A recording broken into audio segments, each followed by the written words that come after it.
Notes up here. This is my first time doing stand-up in front of a public crowd, so go easy on me, humor me, laugh a little bit, because I don't know how funny my jokes are, so I guess we'll find out. Thank you.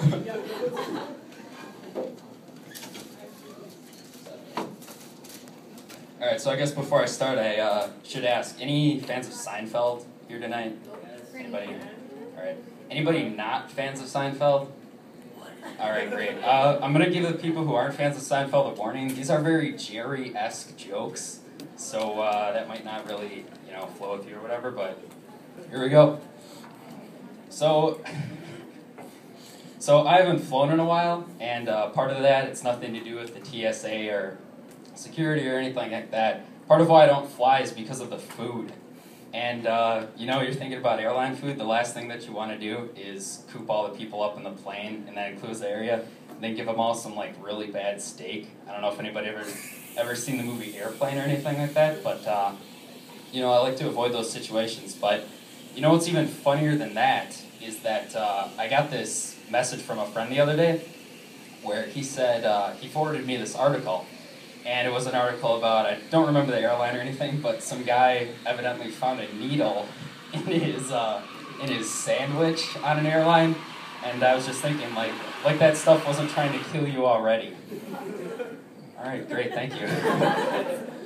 All right, so then I'm going to keep on going with this topic of food. I'm thinking, everybody here is familiar with applesauce. What's the deal with applesauce? I mean, why is it the only fruit or food to go into a sauce form?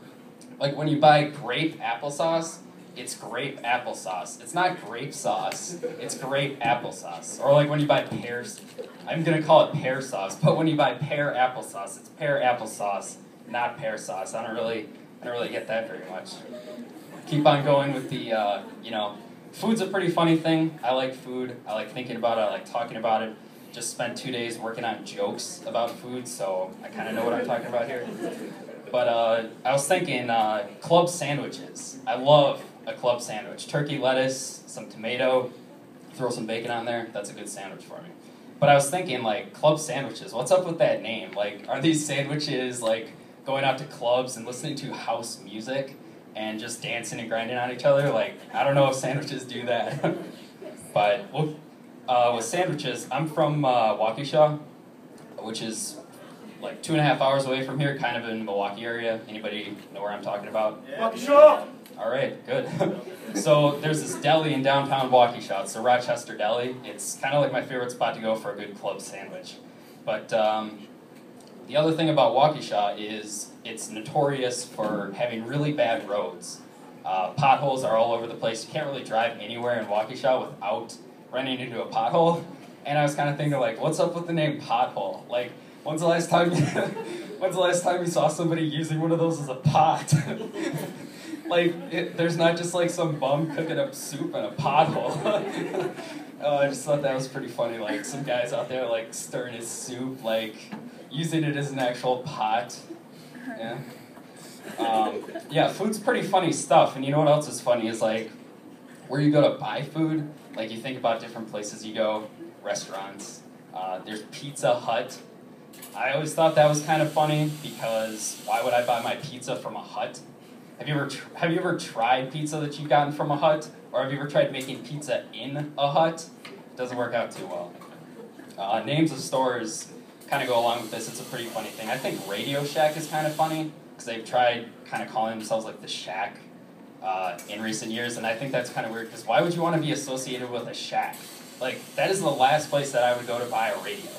I don't know about you guys, but if I was buying a radio, I'd want it from some place that had kind of a regal name, Radio Chateau. Who wouldn't buy a radio from a place called Radio Chateau? Or Pizza Hut. This is super generic, but Pizza Palace, doesn't that sound better than Pizza Hut? I'd rather buy my stuff from, a regal establishment than go out to, a hut or a shack and buy a radio from, a sketchy-looking store. But, I don't know, nobody buys radios anymore, so I don't know if that even is relevant. Let's see what we got here next up. Yeah, I brought my notes along because I didn't know if I was going to be able to memorize all this good stuff. going on with stores, shopping is pretty funny. I don't know about everybody else, but like, anybody else remember elementary school, middle school, you used to get like this big long shopping list, and you get out of there in high school, you're like, yeah, I need a couple notebooks and folders. Then I got to college, and it's like, I guess I need a pencil and a notebook. Like, what the heck? And I guess the only other thing that I really bought this year for college was, like, of course, like, got a new sweatshirt or whatever, and of course, like, toothpaste and toothbrush. But one thing I did forget was Listerine, so I went out to get some Listerine. And on the bottle, the flavor of Listerine, this always kind of cracks me up, is it's cool mint. What's so cool about this bottle of Listerine? Like, did it ride it on a skateboard with sunglasses? Like, is it hanging 10 on a surfboard or something? But, yeah, you know, I was kind of wondering, like, where they came up with this name. And then I thought to myself, probably wasn't on a plane, because that Listerine was more than 8 ounces. And you see how I wrapped that up there? I started with planes.